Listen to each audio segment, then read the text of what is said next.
राम राम। आप देख रहे हो मारी बोली मारी खबर। मैं आपका गेस्ट देश नैन मोर और इस बुलेटिन में आगे आपने दिखावांगे ठेठ हरियाणवी अंदाज में हरियाणा की सारी छोटी बड़ी खबर, जिसकी शुरुआत करांगे आज की बड़ी खबर तय।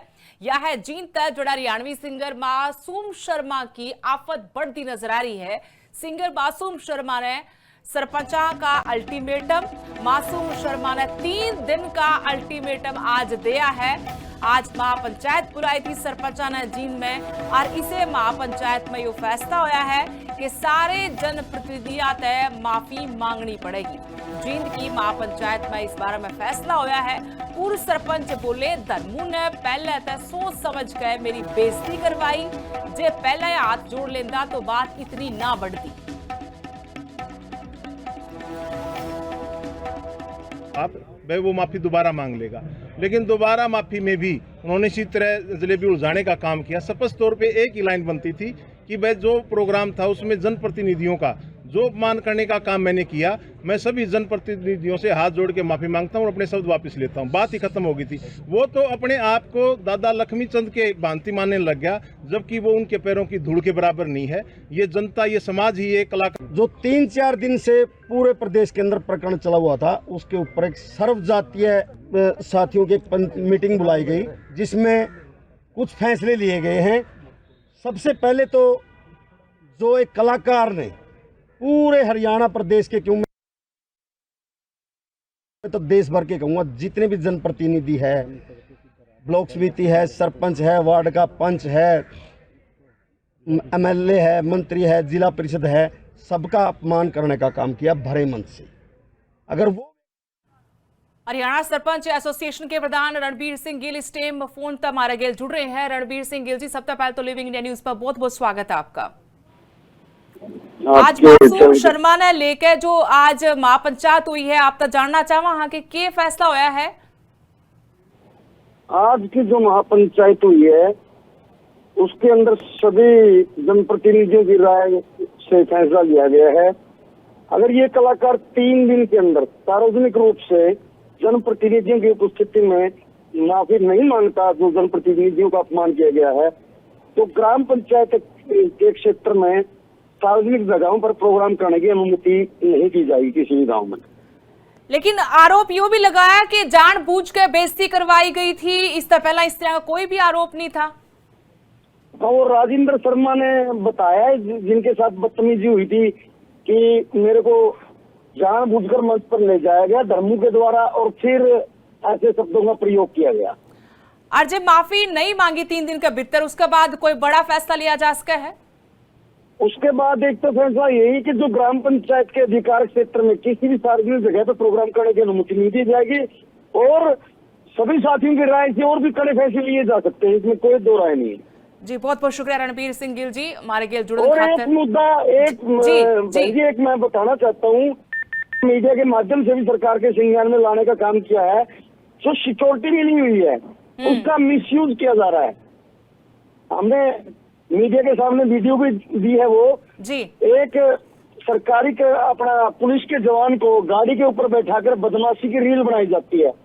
हमारी जो हरियाणा पुलिस है, समाज के अंदर उसकी लोग बड़ा सम्मान करते हैं उसका, लेकिन इस प्रकार की वीडियो जो डाली जाती है तो इससे पुलिस की छवि पर भी सवालिया निशान उठेंगे समाज के अंदर। जी, बहुत बहुत शुक्रिया तमाम बातचीत खातिर आपका। तो रणबीर सिंह गिल जो हरियाणा सरपंच एसोसिएशन के प्रधान हैं, आज महापंचायत इनके नेतृत्व में हुई और इसमें फैसला लिया गया है कि मासूम शर्मा 3 दिन के भीतर माफी मांगे। जो माफी नहीं मांगी तो उसके सारे कार्यक्रम पंचायत लेवल पर बंद कर दी जाएंगे। खबर में आगे बढ़ांगे। पानीपत रिफाइनरी में जो बवाल था वो थम गया था, लेकिन एक बार फिर तय बवाल शुरू हो गया है। दरअसल ईव रेट न लेकर मजदूरा ने फिर तक विरोध प्रदर्शन कर दिया है। वोटर कैनन अरासू गैस वाली गाड़ी मौके पर बुलाई गई है। मौके पर दंगा रोकने वाला दस्ता भी मुस्तैद कर दिया है। एक दिन पहला सारी मांग भी पूरी कर दी गई थी और मजदूर इन मांगा पर राजी भी हो गए थे जो पूरी हुई थी। फिर तब मजदूरों ने अपनी एक और मांग अड़ा दी। सीटू का झंडा तड़ा मजदूर इकट्ठे हो गए और प्रदर्शन करना शुरू कर दिया। ओड़े पुलिस ने मजदूरों तय काम पे वापस मुड़कर आके काम करने की बात कही है। माहौल गर्म होता जा रहा है। पुलिस ने भी अपनी पूरी तैयारी कर रखी है। पानी फेंकने वाली बोछारा वाली गाड़ी और दंगा रोकने वाला दस्ता मुस्तैद खड़ा है। चार्ज हो रहा है और ये लोग कंपनी में जा रहा है। सब सुपरवाइजर एलएनडी के इंचार्ज बुला कर आ रहे हैं। फिर से डेली वही खेला हो रहा है। इसका पेमेंट नहीं बढ़ रहा है। फिर से 8 घंटा की ड्यूटी नहीं हो रहा है और हम लोग का जो मांग है 26 ड्यूटी का वो भी नहीं हो रहा है। और जो ये लोग वोट रेट लगा है, ये लोग 2025 का वोट रेट लगाया, 2025 का 2022 का जो हमारे मोदी जी किए सांसद में जो बिल पास हुआ उस पर कोई हम लोग का रेट नहीं लगा है। अंदर भगातार इसलिए उधर लाठीचार्ज होने लगा वर्कर के द्वारा। लाठीचार्ज किसने किया है? वर्कर के द्वारा। वर्कर कर रहे हैं। 8 घंटे के हिसाब से हमें रेट चाहिए। 12 घंटे वाला शाम हो गया इसमें तो। लगाई है उसी के हम लोग हिसाब से मांग कर। इसे खबर पर और जानकारी अपडेट का गेल हमारे सहयोगी पानीपत तय रवि सूद जुड़े हैं फोन लाइन तय। रवि, के मामले में अपडेट है? इब किस मांग लेकर मजदूर अटके हैं और किस तरह का माहौल है फिलहाल? जी मैं आपको बता दूं कि करीब 2 दिन पहले ही हड़ताल हुई थी। इनकी मांगे है जो टाइम है इनका, ड्यूटी टाइम 12 घंटे है, उसको 8 घंटे के खाने के लिए इन्होंने अपनी मांगे रखी थी, जिसको लेकर 2 दिन दंगे फसाद भी रहे। लेकिन कल जो स्थिति थी वो तनावपूर्ण थी, लेकिन उसके बावजूद सहमति लेबर में और इनमें बन गई थी, जिसको लेकर कि आज फिलहाल सब लेबर और ये बिल्कुल ठीक लग रहा है कि ऐसी कोई वोट नहीं। जी शुक्रिया रवि, तमाम जानकारी खाते। तो पानीपत रिफाइनरी का मामला है जड़ा पहला भी मजदूरों ने कई आरोप मैनेजमेंट पर लगाए थे और एक बार फिर जब बात बढ़ गई थी उसका बाद फिर तय रेट न लेकर बात अड़गी है। फिर तय प्रदर्शन में उतर आए हैं मजदूर। कलायत में हेड कांस्टेबल सुनील संधू का अधिकारी पर आरोप लगाने का मामला तूल पकड़ता जा रहा है। हेड कांस्टेबल सुनील संधू ने इब लोगों का भी समर्थन मिलता जा रहा है। शहर के मानसा ने हेड कांस्टेबल का समर्थन किया है। नशे के खिलाफ मुहिम छेड़ने पर उन्हें बड़ा अधिकारी तक धमकी मिली थी कि झूठा मामला में फंसा देंगे। इसे पूरा मामला लेकर हेड कांस्टेबल ने सोशल मीडिया पर लंबी चौड़ी पोस्ट भी करी थी और ईब खुलकर लोग भी उनके समर्थन में शामिल आ रहे हैं। इंडियन नेशनल लोकदल का किसान मोर्चा का जिलाध्यक्ष हूँ और इसमें सभी पार्टी, चाहे वो भारतीय जनता पार्टी है, चाहे कांग्रेस है, चाहे वो कोई भी पार्टी है, सभी पार्टी नशे के खिलाफ होती है। हम उस हर मुलाजिम के साथ है जो कलायत शहर को और कलायत शहर के साथ साथ पूरे क्षेत्र को नशा मुक्त बनाना चाहता है और जो नशा बिकवाना चाहता है हम उसके खिलाफ हैं और उसके खिलाफ मोर्चा भी खोल देंगे। और आज इस मीटिंग के माध्यम से कहना भी चाहते हैं भाई आने वाले समय में बहुत बड़ी एक मुहिम को चला के। यमुनानगर में मॉल में गोली चलाने का मामला, जिसमें पुलिस ने गोली चलाने बदमाश गिरफ्तार कर लिए हैं। मुठभेड़ के बाद इन तई दबोचा गया। 3 आरोपी बताए गए हैं जिनने यह वारदात तई अंजाम दिया था। शनाख्त खातर बदमाशा ने मौका पर लेकर पुलिस पहुंची, लेकिन एड़ा इनकी हालत जो देखी वो आप तस्वीरों में भी देख सको किस तरह तय जड़ा गोली चलाई थी। ओड़े ये आरोपी जो अपना बड़े बदमाश कमते घसीटते नजर आ रहे हैं। इनका चैला भी नहीं जा रहा है क्योंकि एनकाउंटर में इनका पैरा में गोली लगी है। जैसा कि आपको पता है कि 7 तारीख को सिटी मॉल पे यमुनानगर रात करीब 10:30 बजे फायरिंग हुई थी, जिसमें 2 लड़के यहाँ फायरिंग कर रहे थे और एक लड़का मोटरसाइकिल पे खड़ा था। तो ये लोग हमने प्रोडक्शन मार्ट पे गिरफ्तार किए हैं, जो कि हमारा प्रोसीजर है उसके तहत आज हम इनकी निशानदेही पे जो उन्होंने जगह शिनाख्त करनी होती है जहाँ पे इन्होंने वारदात की थी, आज उसके लिए लेके आए थे और आज हमने निशानदेही करवाई है। ये एक्सटॉर्शन कॉल के लिए या धमकाने के लिए लोग इस तरह का बहकावे में आके पैसों के लालच में जो बाहर बैठे विदेशी गैंगस्टर्स हैं उनके लालच में। हरियाणा में चल रही 10वीं की परीक्षा का पेपर लीक हो गया है। 10वीं की परीक्षा में गणित का पर्चा बताया गया कि लीक हो गया। पेपर की फोटो सोशल मीडिया पर भी खूब वायरल हो रही है। शिक्षा महकमा मामले की छानबीन में जुट गया है। ईद तक मामले में कोई आधिकारिक पुष्टि तो नहीं हुई, लेकिन यो पेपर सोशल मीडिया पर जरूर वायरल किया जा रहा है और दावा किया जा रहा है कि यो 10वीं का गणित का पर्चा है जो लीक हो गया है। हालांकि अभी तक इस दावे पर कोई आधिकारिक बयान नहीं आया है। गणित का 10वीं का पेपर बताया गया है कि लीक होया है। शिक्षा महकमा भी पूरे मामले की छानबीन में जुट रहा है। सोशल मीडिया पर 10वीं की गणित का पर्चा बताया गया कि जो वायरल करा जा रहा है, इसका दावा करा जा रहा है कि यो 10वीं का पेपर था जो लीक हो गया। और महकमा में भी या वीडियो सामने आने के बाद या फोटो सामने आने के बाद हड़कम आज किया।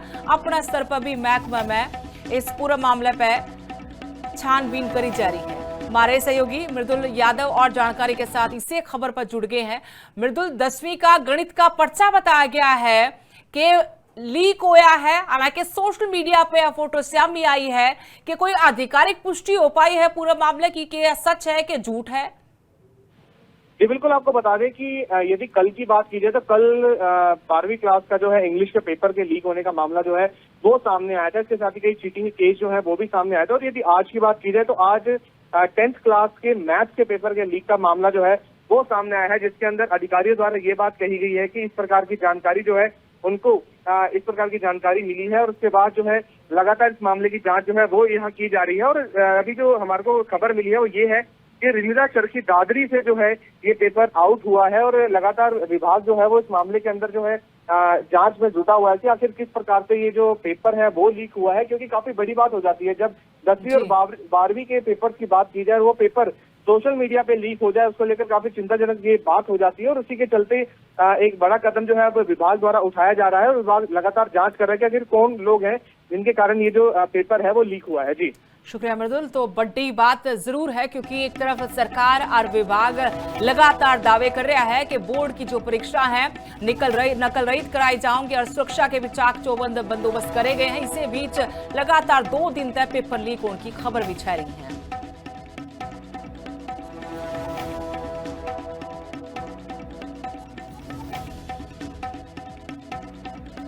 हरियाणा बोर्ड की 12वीं की परीक्षा में नू के सालाएडी सरकारी स्कूल में 2 फर्जी बालक पकड़े गए हैं जो असली बालका की जगह पर अंग्रेजी का पेपर दे रहे थे। अचानक कोई चेकिंग में एडमिट कार्ड और रोल नंबर में मोटा जोड़ पाया गया। सेंट्रल सुपरिटेंडेंट की शिकायत पर सदर थाना पुलिस ने केस दर्ज कर लिया है और एक नाबालिग गेल कुल 4 जने पकड़े गए हैं। जांच में बेरा लग गया कि असली छात्र और फर्जी एडमिट कार्ड बनाने वाला संचालक भी इस कांड में शामिल थे। एसपी आयुष यादव ने बताया कि पुलिस की मुस्तैदी है पेपर में धांधली रोकने में या बड़ी कामयाबी हाथ लगी है।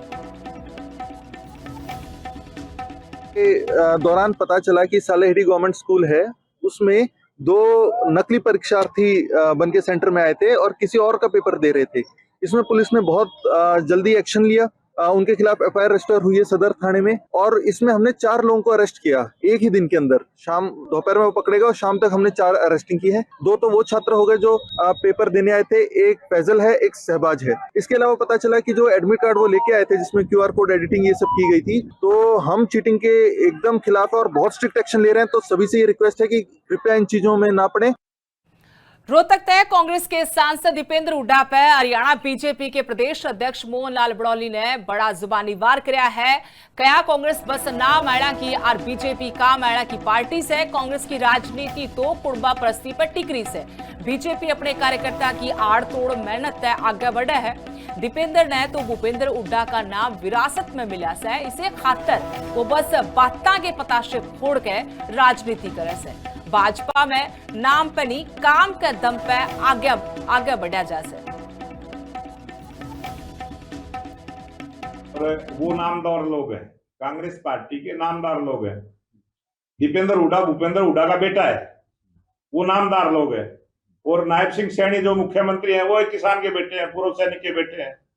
वो कामदार हैं, वो काम किया है इसलिए जनता ने उनको चुना है। और भारतीय जनता पार्टी काम करने वालों की पार्टी है, कामदार लोगों की पार्टी है और कांग्रेस पार्टी नामदार लोगों की पार्टी। हरियाणा विधानसभा के डेप्यूटी स्पीकर कृष्णलाल मिड्डा अम्बाड़ा पहुंचे। कैबिनेट मंत्री अनिल विज से मिलने पहुंचे थे मिड्डा।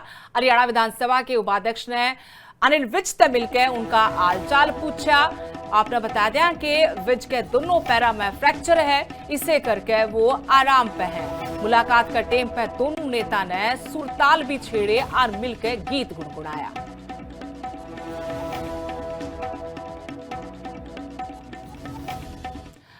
फरीदाबाद में साइबर ठगी का बड़ा मामला सामने आया है। रिटायर्ड अफसर ने डिजिटल अरेस्ट करण का यो मामला से साइबर क्राइम वाली टीम ने बड़ी कामयाबी इसमें मिली है। ठगी करने वाले गिरोह के 3 गुर्गे बताया कि गिरफ्तार कर लिए हैं। रिटायर्ड अफसर तय 2 करोड़ 13 लाख रुपए ठग लिए थे।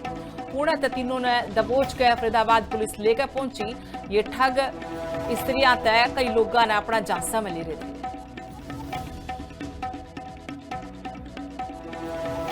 मनोज अग्रवाल बल्लागढ़ विधानसभा।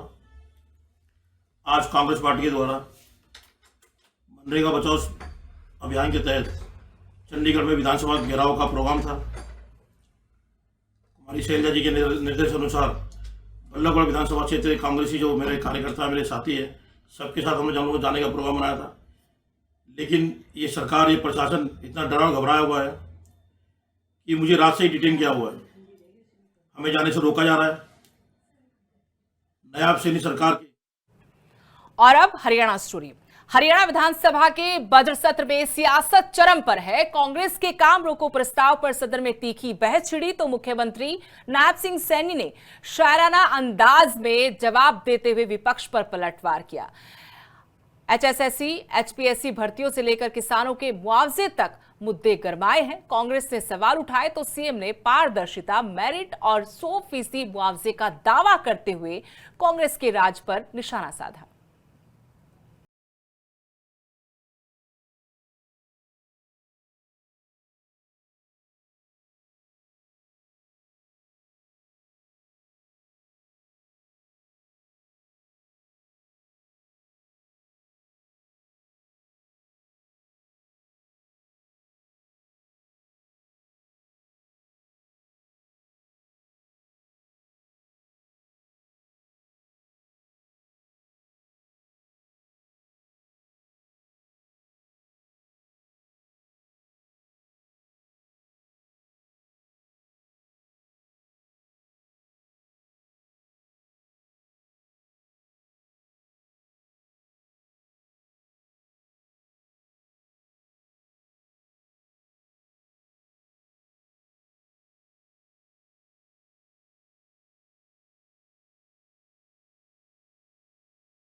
रिजल्ट बनता था।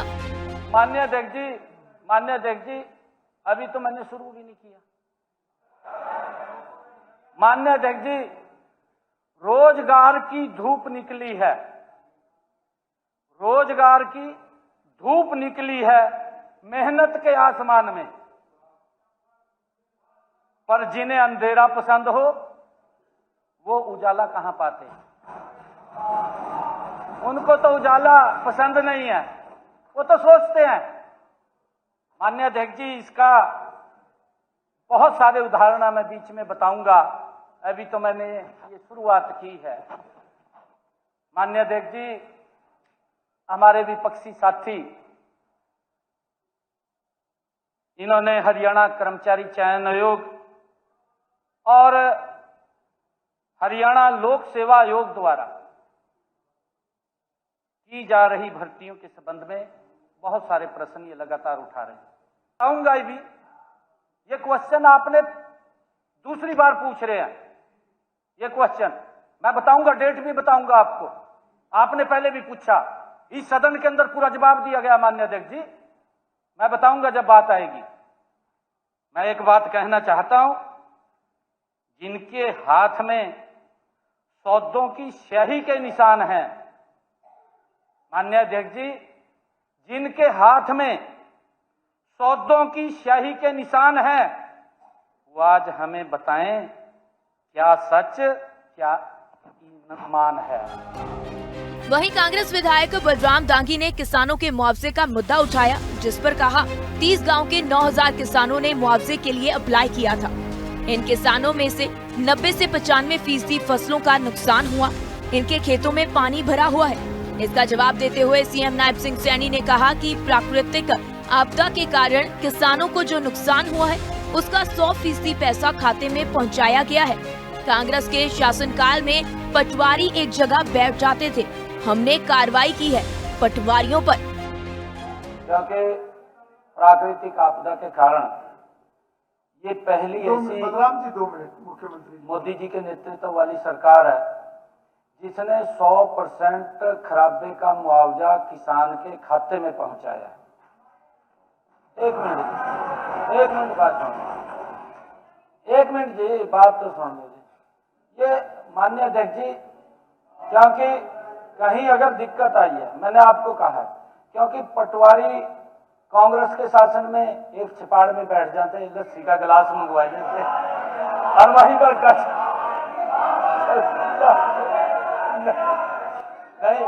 नहीं, यही हालत थे माननीय अध्यक्ष जी।